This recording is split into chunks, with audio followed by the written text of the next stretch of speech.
Namaste, everybody. Welcome back to Ripples in the Sand, the podcast brought to you by the folks at Drifting Sands Haibun. Here we invite Haibun poets to both read and discuss their poetry and give us their thought on the craft of writing Haibun or Tanka prose. This is your host, Sangeeta Kalariko. Thank you so much, listeners, for supporting us. Hope you have subscribed to our YouTube channel, hit the notification bell, and rated us. Please like, share, and spread the word of haikai poetry to your friends.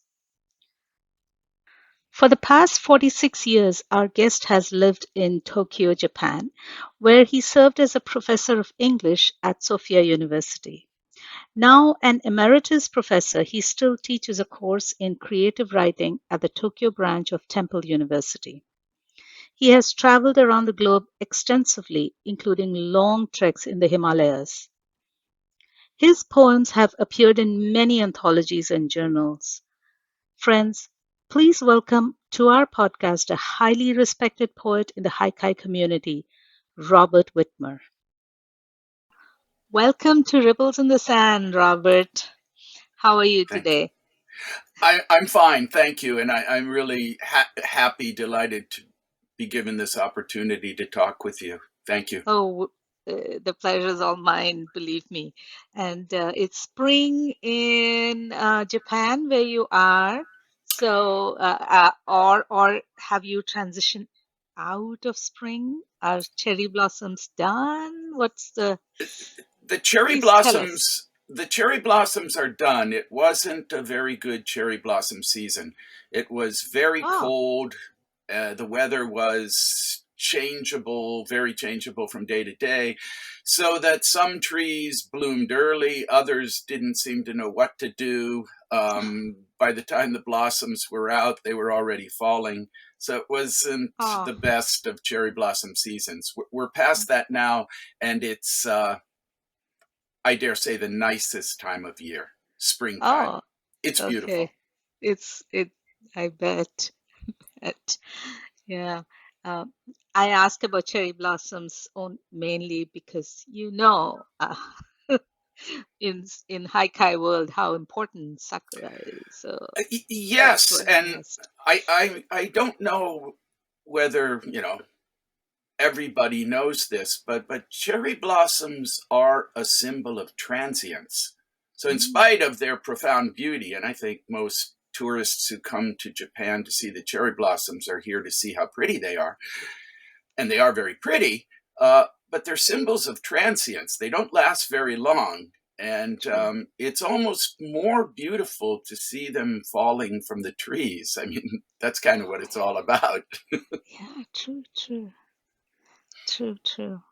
Yeah, I've only seen them here in Washington D.C., Mm. where there are some Japanese cherry trees donated by Japan long, long ago, is what I hear. So yeah, and them falling, raining down on you Yeah. is That just that fabulous. species is the Some Yoshino, which is the best. It's the one you see in all the photographs. But there are actually several other species of cherry blossoms, which are each beautiful in their own way. Yes, yes, true, true, true. Okay, so when did you start your haikai journey, and so what prompted you to write haiku? That when I was a college student, so this goes back more than 50 years, in a little bookstore, I came across a Peter Pauper Press $1 anthology of haiku, the Basho, Isa, the major old haiku poets, and I loved it. And I suppose that was the beginning. In those days, I was reading Jack Kerouac, so he mentions Oh, haiku. yeah. And then, many years later, I was already settled in Japan. I was walking through the library at my university, and I saw that they had, among the periodicals, modern haiku. Mm. The university subscribed to that Oh, journal, wow. and so I took it from the shelf and read through some of the issues, and I saw the invitations to submit, and I thought, oh, why not? I had some short poems. I really didn't know if they were haiku or not, but they were short and in 3 lines. So I sent them, and although they were rejected, I got a really very kind rejection, personally handwritten letter from Robert Oh, Spice, oh, and you lucky you. encouraging me to keep at it. And so I did gradually. Mm, mm. And probably around the early 2000s is when I started to take the writing of haiku more seriously. Okay, okay. And what made you get into haibun? Why haibun? I had read the haibun that appeared in the journals, and I'd read Basho's Oko no Hosomichi, the narrow road to the north. Um, Mm, but I never really thought about writing any of that kind of thing myself. But I found myself writing these prose pieces, short, kind of like prose poetry. And mhm. eventually I thought, a haiku might fit some of these. And I Yeah, tried fitting haiku I'd already written to some of these prose pieces. And I kind of liked what I saw there. And so I just kept going with it. And now I really enjoy it. yeah, that's beautiful too. So let's get into your first haibun for the evening. Uh, Okay. Duck and cover. Do you have anything to tell us, listeners? Well, as it says in the piece, I was in grade school. I think it was third or fourth grade. The Cuban Missile Crisis, and that was a big deal. Though as a child, I must have been 7 or 8 years old. I wasn't really aware of the global implications, um, Mm, mm. and so like my classmates, we just followed instructions and did what's described in the piece. Yeah. Okay. So I'll read it now. Yes, yes, please. Duck and cover. The Cuban Missile Crisis. I was in grade school and we had drills. The same loud alarm as a fire drill, but a different experience altogether. Instead of walking single file out to the playground, joking around with your friends, we had to sit against a wall in a dark corridor, hugging our knees to our hearts. Dead silence was expected, but sometimes we whispered. Kid stuff. Spring rain, children holding umbrellas, upside down. So beautiful. Oh, Thank you. thank you, thank you. I love the image. What do children care about rain, right? Yes, and there is a little play on the nuclear umbrella with Yes, it. yes, yes, yes. And I hope that um, uh, in today's times, it's a little bit different with all the, you know, the gun violence in the US. Mm, So mm, the this kind of um, drills do happen just in case there is a perpetrator into the school, and it breaks my heart to mm. have think of like my when my daughter was in kindergarten, they had to Mm. do this. So little Yeah, kids, very similar so stuff.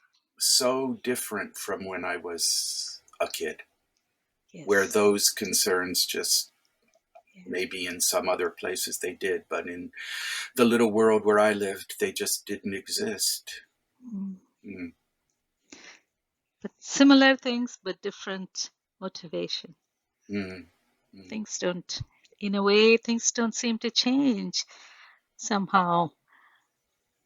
So, so I was wondering, what do you think is the essence of haibun, or basically, what is the how important is a narrative to the form? I think a narrative form is often very useful. It provides a structure in time, a structure with a beginning, middle, and an end. Mm, But I don't think it's essential. I Mm, mentioned earlier prose poetry, which the writing of pieces of what I would call prose poetry sort of led me into haibun. mm, And I know that I have submitted and fortunately had some of those pieces published, prose poetry pieces with a haibun attached. Um, in other words, haibun without a narrative structure. So I do think that mm, works. Haibun are relatively short, so that yeah, means they need to be succinct. yeah, I think that what Ezra Pound said long ago about modernist poetry holds for the haibun, that every word should count. Concrete details are important. The piece as a whole is a complex image that brings together ideas and right. emotion. Um, Mhm. yeah. Yeah. Hmm. So that I was wondering, how about the next poem of yours, Semantics? Okay. um, I don't know what to say about where this one came from. Um, it contains a lot of things that I'm often thinking about. Let me just read it, and perhaps Yes, as please. I read it, I'll get some Yeah. ideas about what to say about it. Semantics. God is dead, or strictly speaking, Gott ist tot, declared the German philosopher Friedrich Nietzsche. He didn't mean dead like lying in a pool of blood in the alley, casings circling a rusty drain. No, more like missing in action, or just plain gone, long after the statute of limitations has run out and the paperwork has been filed and the cleverer relatives have found a way to collect on his or her insurance policy. Doggone. Death. To be lifeless, bereft of sensation or vitality, benumbed, insensible, the bucket kicked, the ghost given up, the dreamless sleep pushing up daisies. Dead is seldom said. We prefer the deceased, the dear departed, the testator or testatrix. Strange that there are so many words for beneficiary and just one or two, mostly unknown ones too, for the giver of beneficence. We prefer passing away into a realm where tomorrow's dreams awake into yesterday's television programs we can watch on YouTube. I can't help but wonder, what would YouTube have been called were it a French invention? Would they use the familiar form, such that we would be watching TuTube, or the formal form, VooTube, which I suppose sounds a bit too much like voodoo? But we started with God, and God is formless, or so, at least, was the earth when God said, "Let there be light," which, one may presume, he did not do lightly, or she, but what matter if God is formless? The light was separated from the darkness, which tells us that God did not create the heavens and the earth at the North Pole in midsummer, though he or she might have done, finding it particularly difficult to sleep. That is what too much enlightenment can do. In failing light, bent over a battered board, checkmate. Yeah. This one, I laughed my way. I mean, listening Thank to you you. was even better. It was hilarious. I laughed so hard. It's supposed to be funny in part, yes. Yes, VooTube is better. Oh, you like Little bit that? of voodoo. Well, perhaps there's a French tech company that's willing to make that change. Who knows?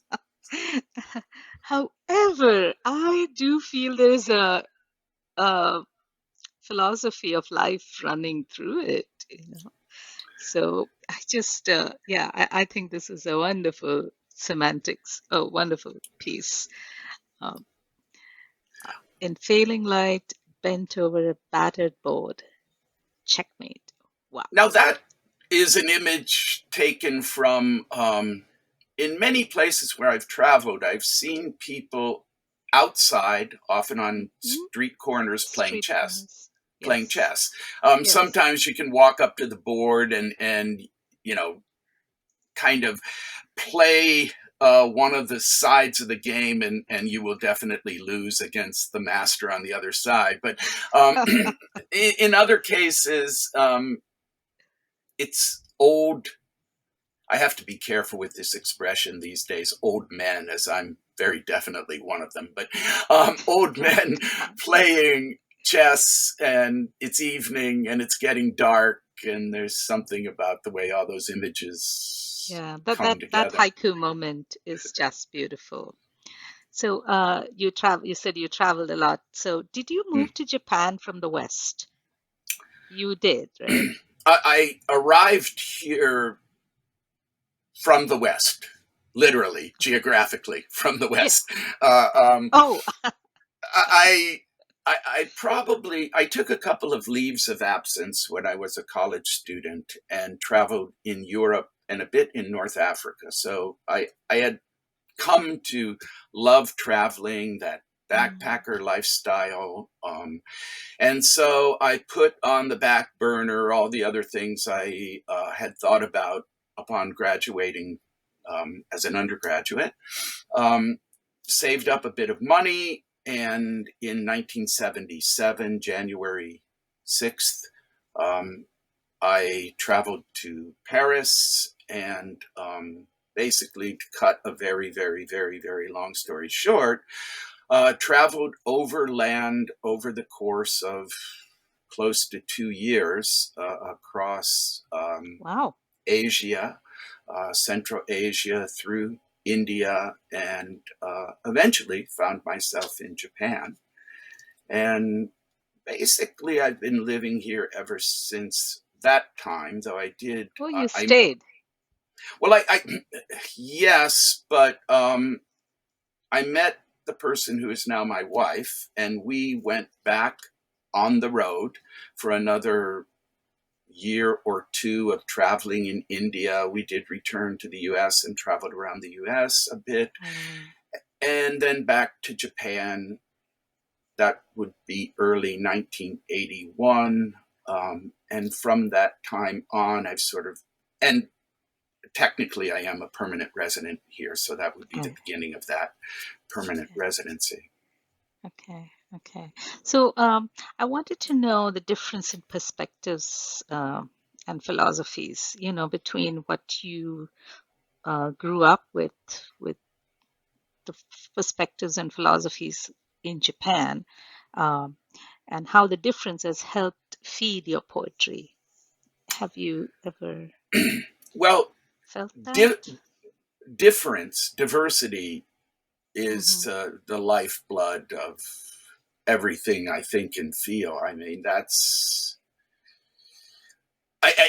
it's almost impossible for me to explain the effect of all these experiences outside the country that I was born in, the effect they've had on me, because it's me now. Mm, And mm, I like it. It may seem yeah. self-indulgent to say so, but I like it. And I like that things are different and diverse, and people think differently, even about the Mhm. biggest things. I've found over and over and over again over 50 years that people who think differently about things can nevertheless see things in the same ways, can Yep. certainly get along and become Yes. very close to one another. I mean, Yeah. my wife, I suppose, if she were asked, would say she's a Buddhist. Uh-huh. Sometimes I fancy myself some kind of Buddhist, but I'm not really. Um, and so, yeah. And part of this is a refusal on my part to generalize about cultures. Mhm. I just Yeah. won't do that.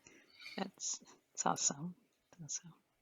Okay. How about we have one more poem of yours? Okay. The The Return. The return. This really happened in a pretty little park near where I live, which might come up in a response to another question, so I'll save those details. But all I'll say now is this really happened. Okay. The return. A rather ordinary butterfly, mostly black with a couple of pale blue spots, lands opposite me on a table in a park where I sit reading. He, she, it, how can you tell? Just rests there looking at me. The strange thing is, I know this butterfly. For over the course of 3 days last summer, at the same table, it came to keep me company. By the third day, I had a weird feeling that this insect knew me and perhaps intended to communicate something. I addressed a couple of questions his, her, its way, but nothing, at least as far as I could tell. Then it disappeared. I thought it must have died or been eaten by a bird. How long do butterflies live anyway? But that's the question, because the same butterfly is back. I'm sure of it. I'm not dreaming, and I sure as hell am not Chung Tzu. For just a moment last year, I wondered whether I was being visited by the spirit of someone I knew. But now, suddenly the butterfly wiggles its antenna and flies away. I can't help feeling I'm going somewhere. Lost in thought, a dandelion seed in the wind. Thank you. Yeah. Exquisite. It couldn't have been the same butterfly, but it looked exactly the same. It behaved the same, and it sat there for a long, long time just looking at me. It could have been. I don't want to draw any conclusions about that. In this poem, I love your back and forth, between the story that you're telling and your side thoughts. So I really like that part, that Thank you. technique. So some folks come into Haibun through memoir route, writing their memoirs. What about you? Did you you said prose poems? Were they kind of like memoirs or just? Well, excuse me. Once I had started to compose Haibun, I noticed that most of the pieces I was writing were drawn from experience, and when those pieces were put together, it seemed to be shaping something like a partial memoir. In other words, the experiences took place at different times in my life, and if I arranged the pieces chronologically, sort of started taking the shape of a memoir. And at that time, I got the idea to put together a book of Haibun that was basically a memoir, a way of telling the story of my life. Yeah. And I did start doing that, but what resulted was my second book, Serendipity, which comprises Haibun and haiku sequences, much of which is not memoirish. And semantics is in the book, and that's not much of a memoir. So, yeah, I still see Haibun as a way of re-engaging with past experience. And I do intend to keep all this stuff I write, somehow collect it together, possibly in book form, to pass along to my kids and my grandkids and anybody else who might be interested. And there's me in my words. So yeah, the memoir thing is a part of much of the Haibun I write. I mean, as in my book Serendipity, in the foreword to the book, can I just read this out? It'll take a minute. Absolutely. So, Serendipity, making happy and unexpected discoveries. It is my hope that this book provides the reader with plenty of opportunities for such discoveries.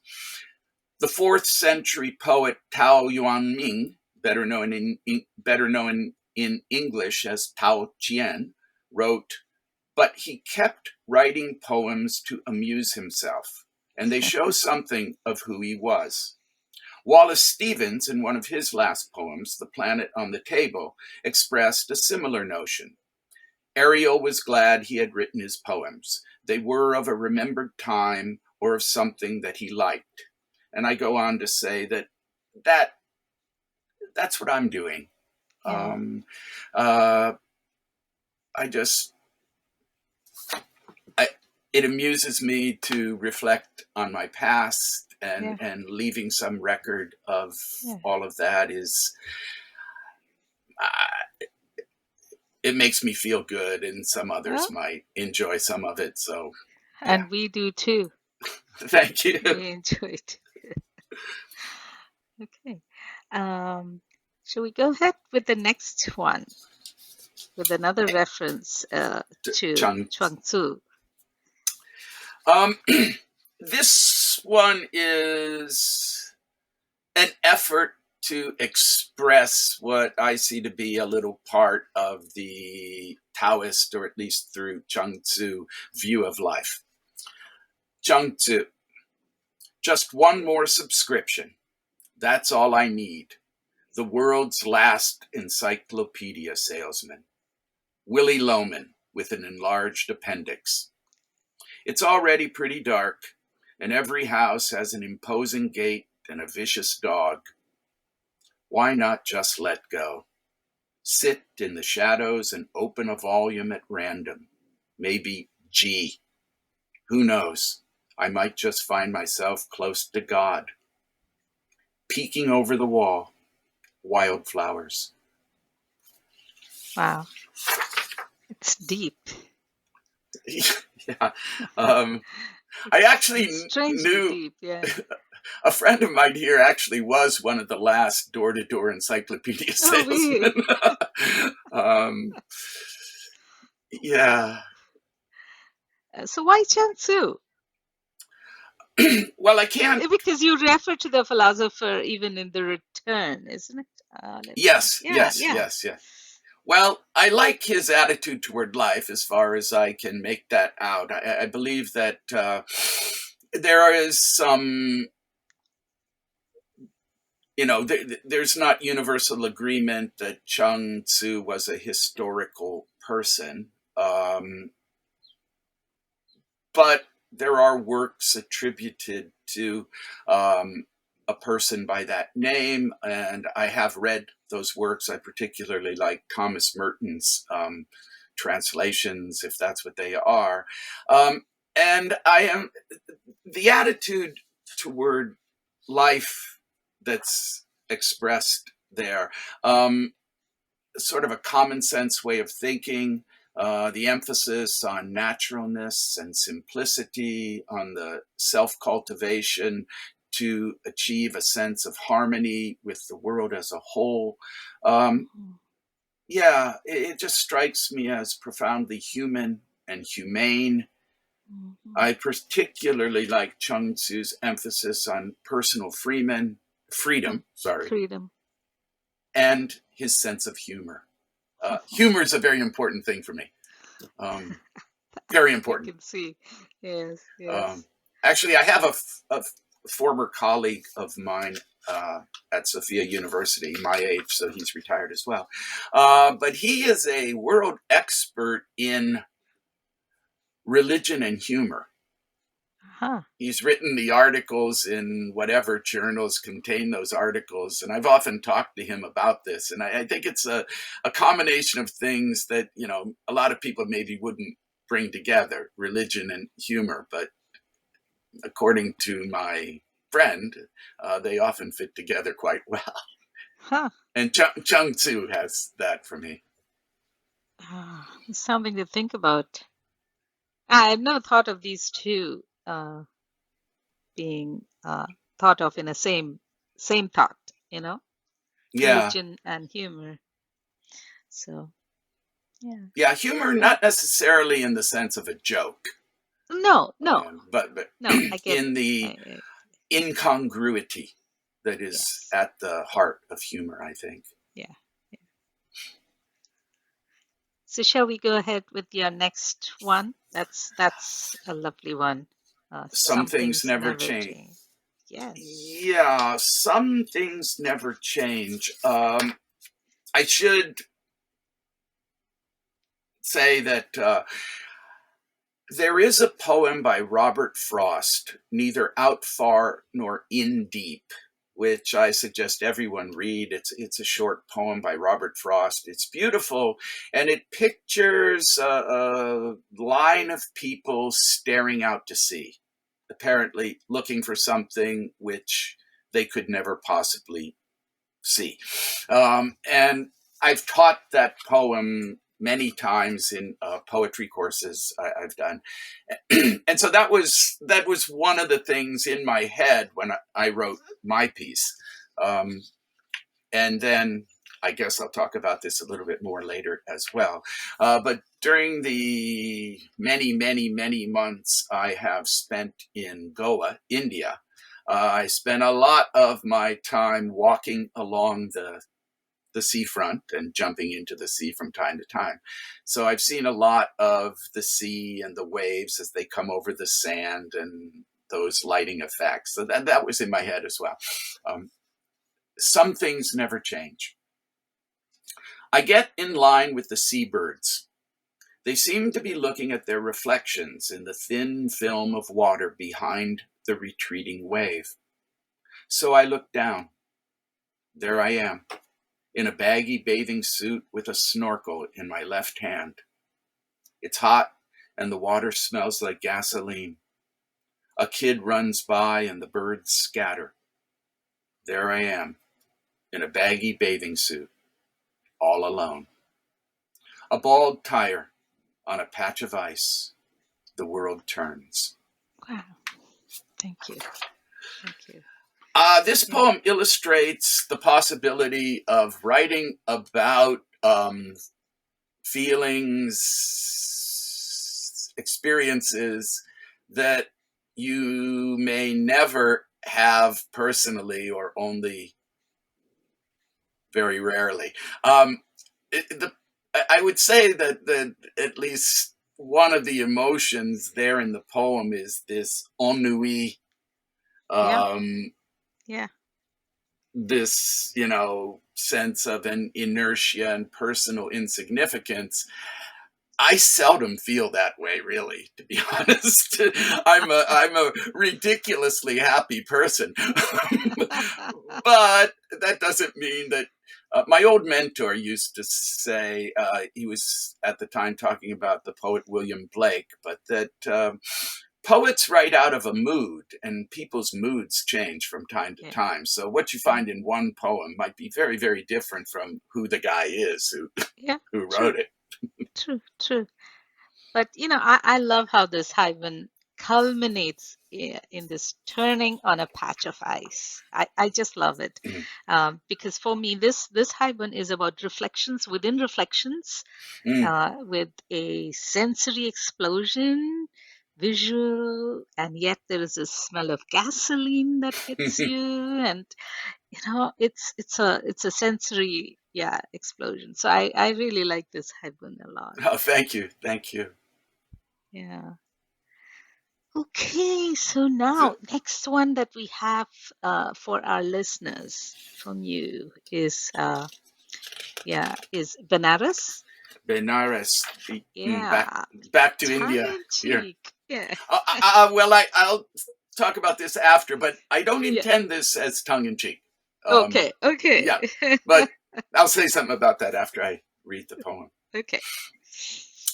Benares, what to make of memories of death, twice gone, and the light in the temple by the holy river, and the dirge of the harmonium go on. Antyesti, the body burned in final sacrifice. Go to the waters, the scriptures say. Cold ashes fall into the holy river, where they flow away to the sea.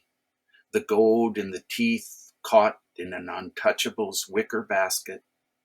What remains, untouched by death or music's memories, of light at night, a river of dead stars shining overhead.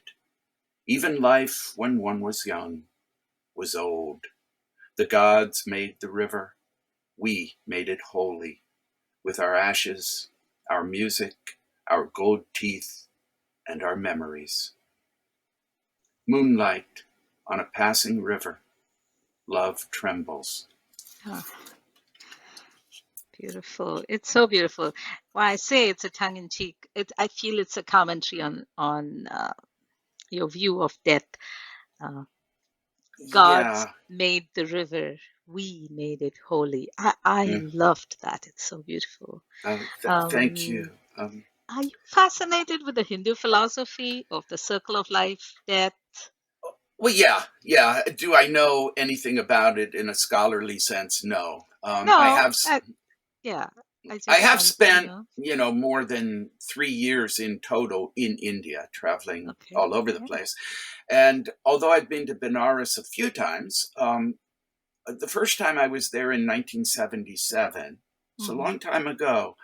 Uh, I mean, it was very different. I'm sure you know, in the last 50 years, India has changed tremendously.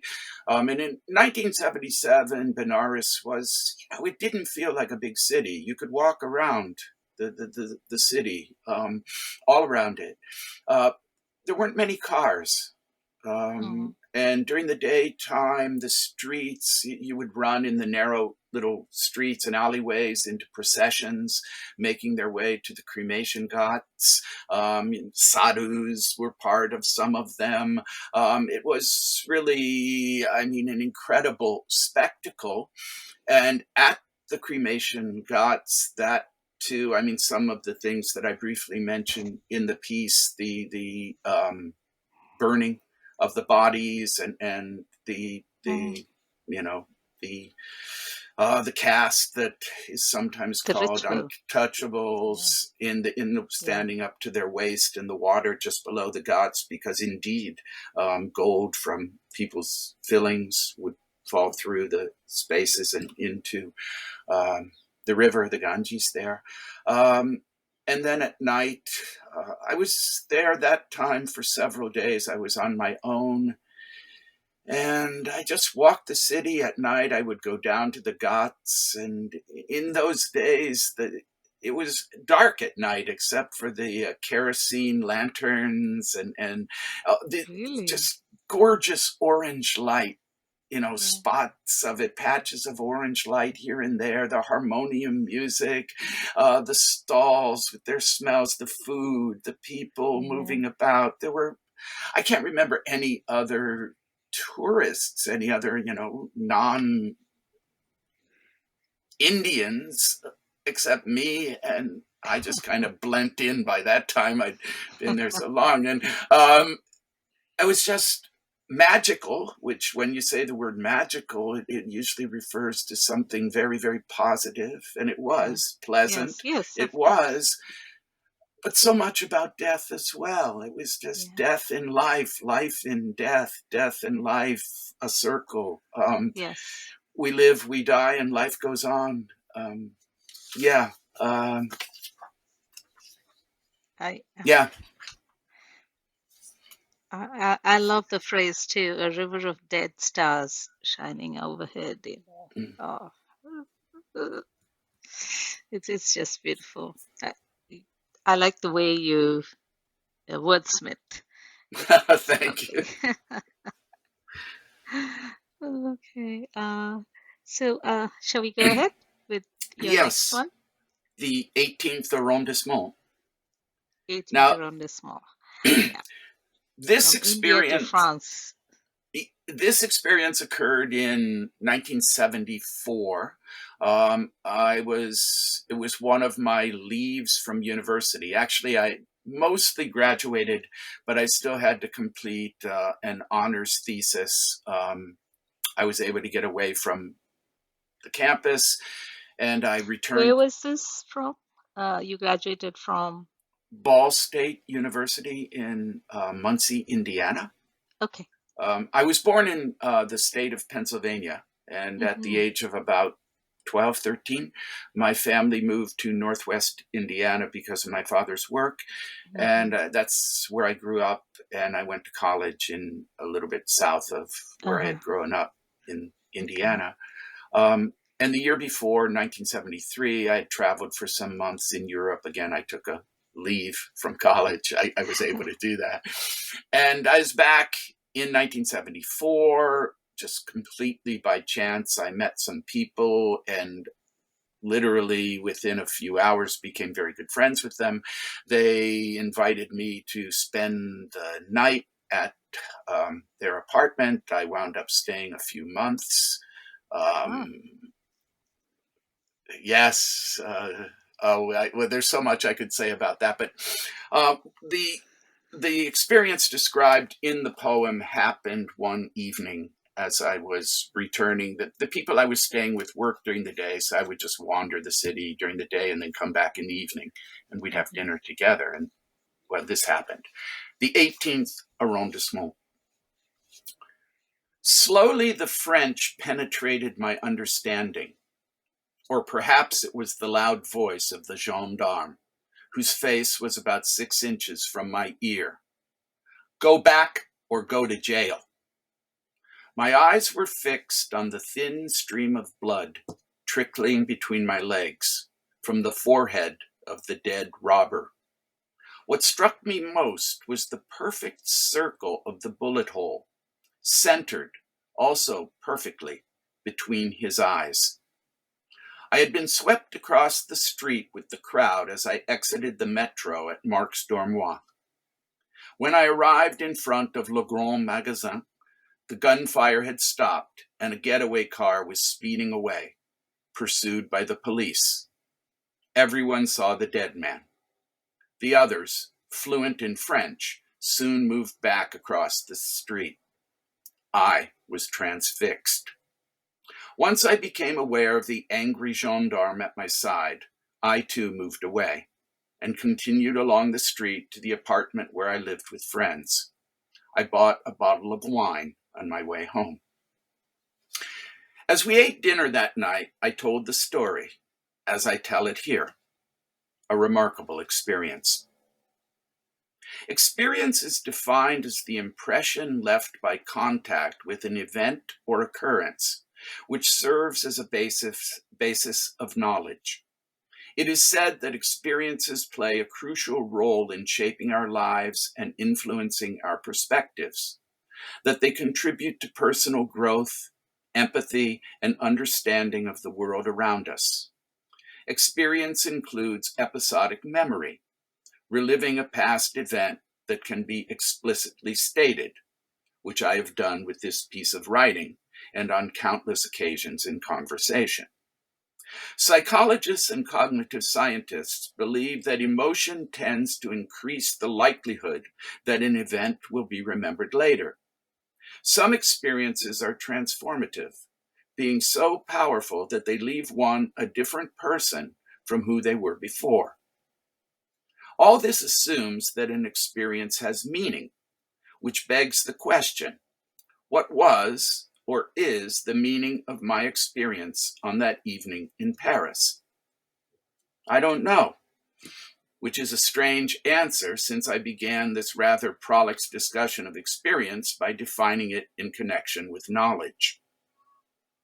A streetlight flickers, blurry eyes count the coins again. Now, Beautiful. Thank you. uh, what the experience happened as I describe it in the piece. Um, and when I wrote this, I always give a lot of attention to trying to get the ending right. And when I wrote this piece, I just couldn't find a good way to end it as a piece. There's when I walk away, but um, anyway, that got me thinking about the nature of experience. And it struck me that real life experience doesn't always fit a clear narrative pattern. Sometimes there's no ending. What I experienced completely by chance, out of nowhere, was certainly dramatic and unforgettable, but it was entirely disconnected from my life, and especially the unusual nature of my life at the time. Um, so I found myself writing about experience itself, and intentionally, inconclusively, offering some explanations at the end of the piece. Now, I should say, in addition to that, that when I submitted this piece to Drifting Sands Haibun, I included a note explaining a little bit about why I chose the title. There's a little more to it than the fact that the Marx Dormois station and where I was staying in 1974 was located in the 18th arrondissement. There's a little more to it than that. And so I put that information in the note, which also I think sheds some light on the haiku at the end.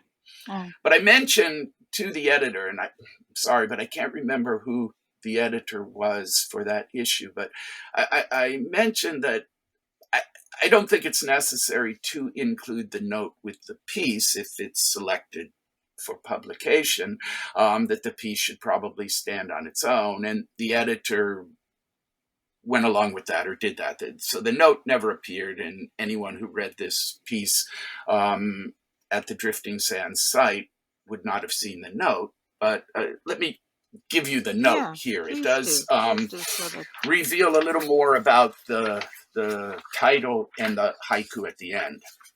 The 18th arrondissement, which is also known as Butte Montmartre, is mostly known for hosting the large hill of Montmartre, known for its artistic history, the Moulin Rouge Cabaret, and the prominent Sacré-Cœur Basilica, which sits atop the hill. Really popular tourist place now. The 18th arrondissement also contains the Goutte d'Or district, designated as a sensitive urban zone, an area defined by the authorities to be a high priority target for city policy, taking into consideration local circumstances related to the problems of its residents.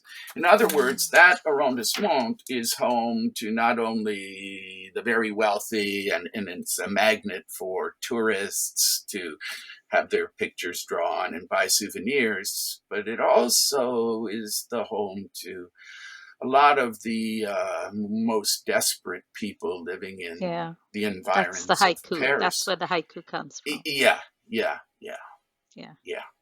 So I'll read the haiku again, if you permit me. Okay, please.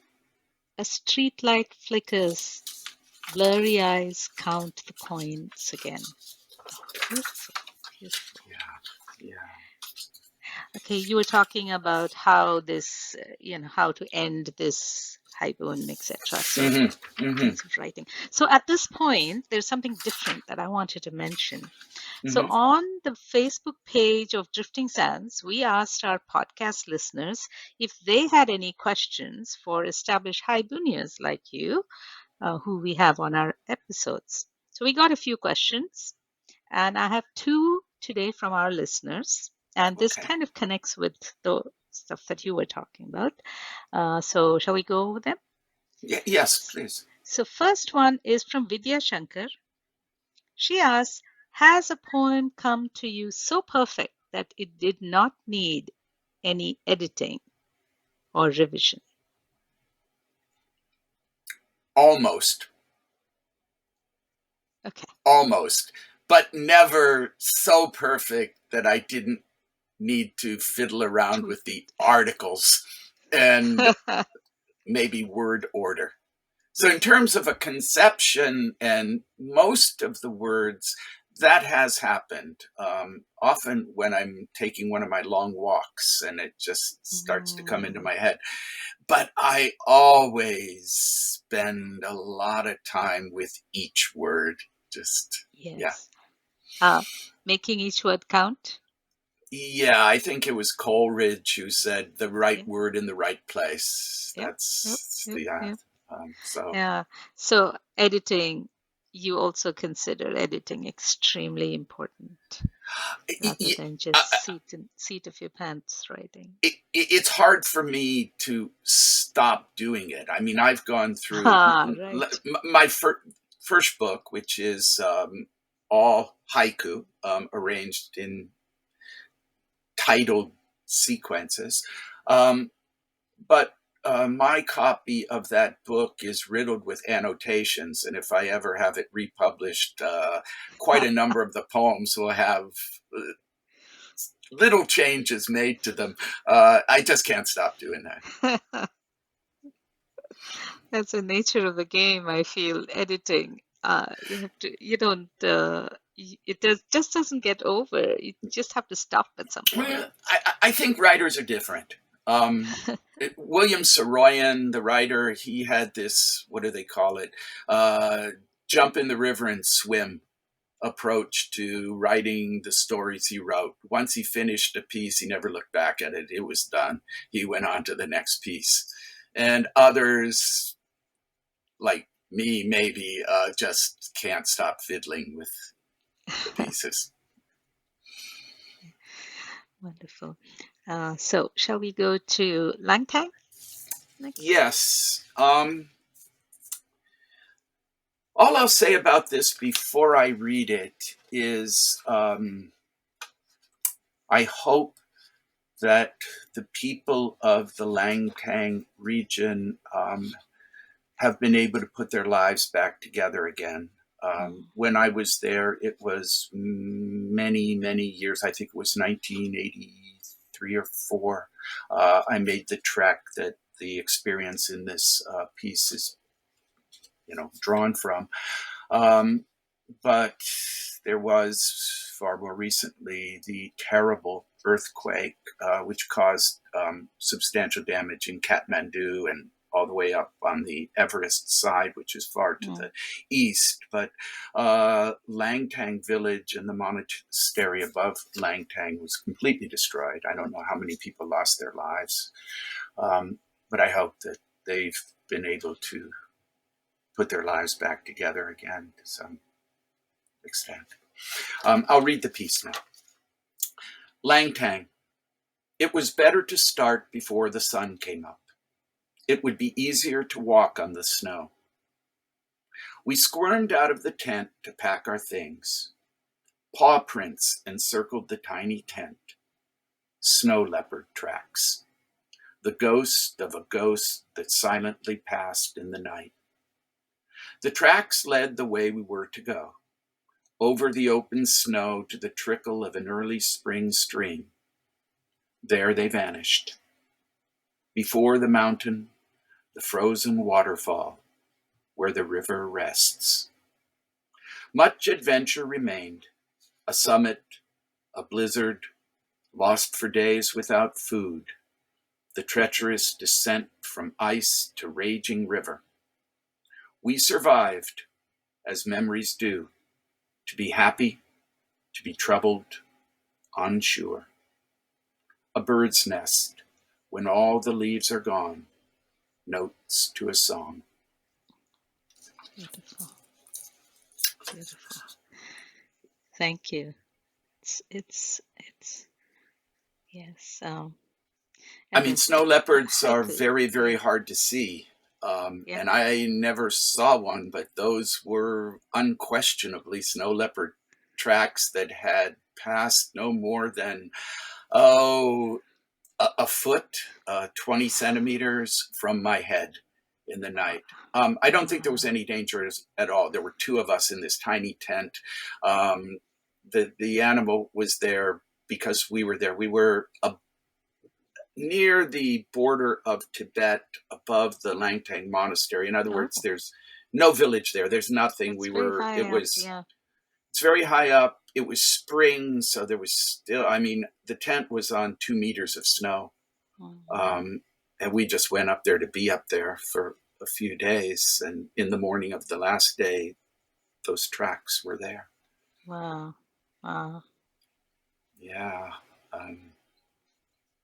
Well, what an I, experience. It's awesome. can I say something else which is Yeah. completely tangential to this, but directly connected to the experience? After seeing these tracks, the person I was with, my trekking partner, and I decided to cross a pass. We were the first of the year to make that crossing. It was just the right time when you could walk on the snow, but it wasn't so wintry that it was impossible to cross this pass at about 17,000 feet. And at the last, it wasn't even a village really, it was a cheese factory, one building where a family made cheese, which I think is still done in some parts of the Himalaya there in Mm. Nepal. But anyway, there were two young Italian guys about the same age as my partner and I, and we decided to make this crossing together. The weather was perfect at 4 or 5 in the morning when we started, and we made it across the pass. And on the way down, we got lost. And Oh, then there wow. was a blizzard, and as I mentioned in the piece, days without food. We were Yeah. lost for days. And at one point, the four of us decided that the best thing to do would be for two to go down the mountain and see if there was any way to go there, and two to go up the mountain, which seemed to be the better way to go, but we were getting higher and higher and just really going Yeah. nowhere. We kept calling back and forth as long as that worked, and eventually it stopped working. To this very day, I don't know what happened to the two Italian guys who we were with. Oh my It was gosh. days later when I got back to Kathmandu. I called the Italian embassy to report what had happened. The person there, who was just a secretary, the Italian embassy, at least in those days, it had a very small, tiny staff, and the ambassador was not there at that time. The Italian ambassador to Nepal was the same person who was ambassador to India, and he was in India. And anyway, the person on the phone told me that based on what I had told them, since I couldn't really pinpoint where this location was, he couldn't get a helicopter to go looking for people, bodies, Oh my goodness. and that he would put a notice at the borders so that they would be looking for I didn't even, I knew that the family name of one of the guys was Pesce. I know that because he said, "Call me fish." Pesce is, I Yeah. think, the Italian word for fish. And the other guy, his trekking partner, the given name was Bernardino. That's all I know. And so, if somehow through the connections of anyone who hears this, connection can be made, I've Googled, I've tried to find some information. I hope, I pray, I assume that those two guys made it out, but I just don't know that to this very day. Oh, my heart goes out. Mm. Oh, yeah. If anybody hears this podcast and goes through the network to find somebody with shared experience, that would be great too. Pesce's But first name may have been Giuliano, but I'm not really sure about that. yeah, no, Pesce. Wow. Well, let us move on to Yeah, something we should. I mean, less. I'm speechless, because such experiences are so deep. Yeah, they touch different parts of your brain. Mm. So, so what's your writing process like? Do you have a fixed regimen, like, oh, wake up in the morning and write two I, hours or something like that? I'm blessed with lots of free time these days. Okay. I'm nearly retired. I still teach one course at Temple University, Japan in the summer semester, a course Okay. in creative writing. That's starting soon.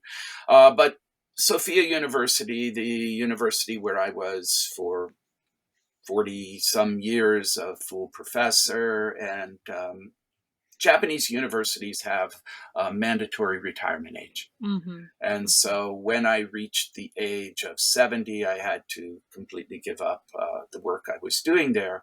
Temple University, being an American institution, they don't have any age limits. So I'm able to do the one course there. Um, so I'm mostly retired. I have lots of time, and every day, sometime between about noon and 1, I leave my house to go on a very, very long walk. I live Tokyo. It's got this reputation for a big, crowded, jam-packed city. It is certainly that, but I live in the western side where it's really green, really Mm, quiet, mm. lots of parks, and I just wander around in these green, quiet areas. There's a park very near my house, a couple tables there where I'll sit and spend all afternoon reading and writing, looking around. And that's my process now. And the Okay. stuff that I'm able to generate there, eventually I'll sit down with that at my desk in front of my computer and start to work on the material. Mm, Um, mm. Another part of the process I just want to throw out there, because I always say this to my creative writing students, and it made all the difference in the world to me. Um, I always carry a little pocket-sized notebook. Oh my God, I was just going to ask you that. Yeah, Do you always um, carry something to write on? it changed my writing life. Seriously, Okay. I used to think about doing that, and then I would buy these larger notebooks and keep them in a backpack. And Yeah. when I started carrying the pocket-sized thing, which I could have literally in my pocket and just pull it out with the pen already in the notebook, and I found I was just writing down more stuff, Yeah. and that has made all the difference. Mm, mm. That's awesome. That's awesome. I mean, I do some writing on the phone, Mhm. just because I have to carry my phone everywhere. That's pretty much a given in the cities these days. I don't have one. Good I for I I you. I think I may be in violation of the Tokyo Municipal Code by not having a mobile phone, Oh, but really? Is there I've a never code had. like that? No, I'm joking. I'm joking. It's Okay. just that everyone does have one. And it Yeah. has been said to me on more than one occasion when I've asked about, let's say, paying for something or doing something. And Yeah. the other person will say to me, well, use your phone. And Yeah. I'll say, I don't have a phone. And the other person will say, everybody has a phone. And I'll say, well, Not strictly clearly not speaking, true. that's not true because I don't. And Japan being a place with a lot of very, very old people, um, Ah, some of whom don't have phones, I think, true, true. although most do. So, yeah, I don't have a phone. I have computers. I know how they work. Oh, this is good. This is good. Uh, okay. Shall we go to your next haiku? That's amore. That's amore. This is a happy one. I'm remembering my mom. Uh-huh. That's amore. Old photos showed me my mother was quite good looking as a young woman. She served in the Women's Army Corps during World War II, driving trucks and helping to guard German and Italian prisoners of war. She told me once that the German prisoners were very stoic, stern-faced, and mostly uncommunicative, while the Italians were different. chatty, some even amorous.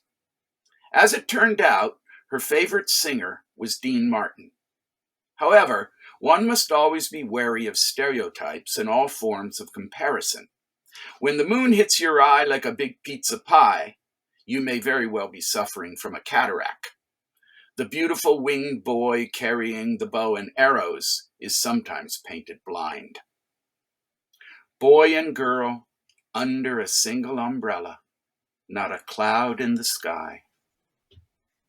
Winter blossoms, the elderly couple shiver together in the shower. Lost love, the silence of a frozen waterfall. Ah, beautiful. I love the last coup. Lost love, the silence of a frozen waterfall. So Uh, I was wondering, what made you choose a not a single haiku, but a haiku sequence in this one? well, it, the the prose uh, has a narrative structure. It begins with some background information about my mother as a young woman, and then she gets older. And when I remember Dean Martin as a kid, we had the records. Even my dad, who wasn't very musical, kind of liked to listen to Dean Martin. My mom loved Dean Martin. We watched the Dean Martin show on TV. And my mother and father had a marvelous relationship. They were just simply the best parents in the world. I owe Oh, everything that might be good about me to them. Um, and so, yeah, I begin by reflecting on my mom and her life. But then I want to, this is, yeah, me trying to be humorous again, I guess. Though I am serious, I make a comment about love at the end. I mean, it was just some kind of magic that my parents met each other and came together. And as much as yep. my mom liked Dean Martin's music, I don't think she ever wanted to marry Dean Martin, in spite of the Italian prisoners of war that she had known in the past. So when it came to the end of the piece, rather than just wrap things up with a single haiku, and I couldn't think about how to do that anyway, I thought I might just give a little sequence that is a story of love. Yeah, Young and it's young kind of lovers meet. parallel Mm, to your narrative as well. yeah. I And the really, last yeah, haiku, of course, there's the lost love. My dad died before my mom, and so my mm, mom had those 10 years at the end of her life without her husband. And yeah, mm, I put mm, that in it as well. yeah, so beautiful. I really like this one too. Uh, the way it flows. Thank you. Okay, now to our second question from our listeners. Mm. Sumitra Kumar asks, do you think a tight but lengthy prose might need more than one haiku to give relief, keeping the reader invested in the haibun? I think that's often the case. Mm, My 18th arrondissement um, piece that I read earlier, I yeah, did think about that. Was there just too much prose before I ever got to a haibun?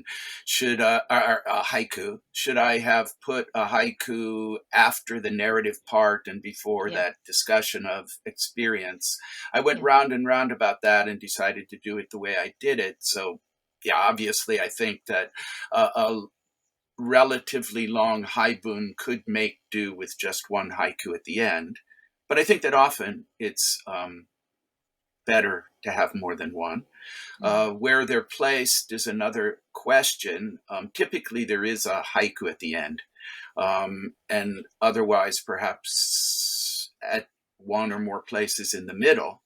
Yeah. I have written a couple of pieces where I put a haiku at the beginning as Yeah. well as Yeah. one at the end. Yeah. That looks a little weird on the page, I think. I mean, I've done it. Sandwich? Uh, well, it just, after the title, you have that indentation of the haiku and then the prose. And I don't know, there's something I about that like shape it. that, oh, okay, good, good, good. I don't know what to think about it, but it's just when I look at my own pieces like that, they look weird to me. So I don't know. Oh, so, what comes first for you, haiku or the prose? The prose. The prose, I see. Yeah, Okay. Yeah. yeah. Okay. I don't think I've ever taken whatever a haiku I've written might give and composed prose for it. The Okay. prose comes first for me. Okay. Okay. Okay. Oh, this has been such a lovely evening. Well, thank Listening to you. all these beautiful, beautiful pieces, Robert. So, before you read the next very poignant and closing poem, I want to Mm. say thank you so much for coming over to the Sands and reading your Highburn, giving us your thoughts about poetry and also about the experiences that you've had. Um, Thank you so much. Thank you.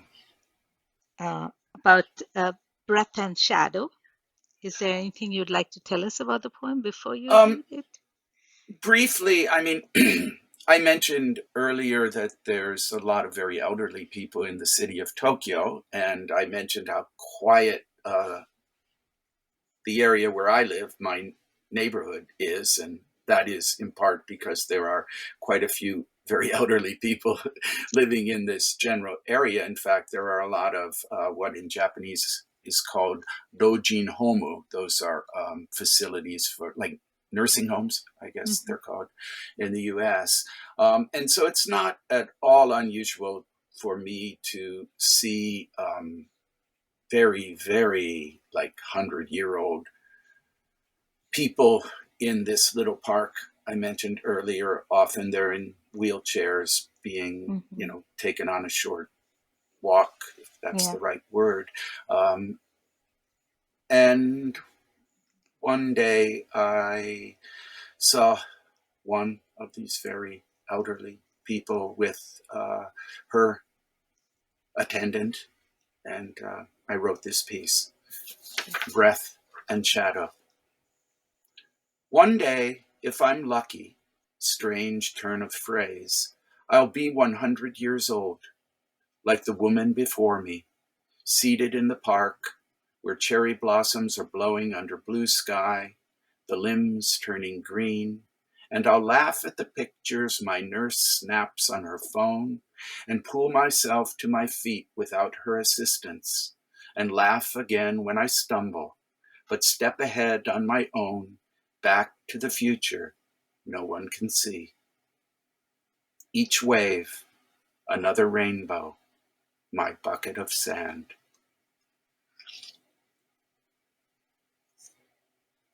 Thank you. I hope you've enjoyed this episode of Ripples in the Sand.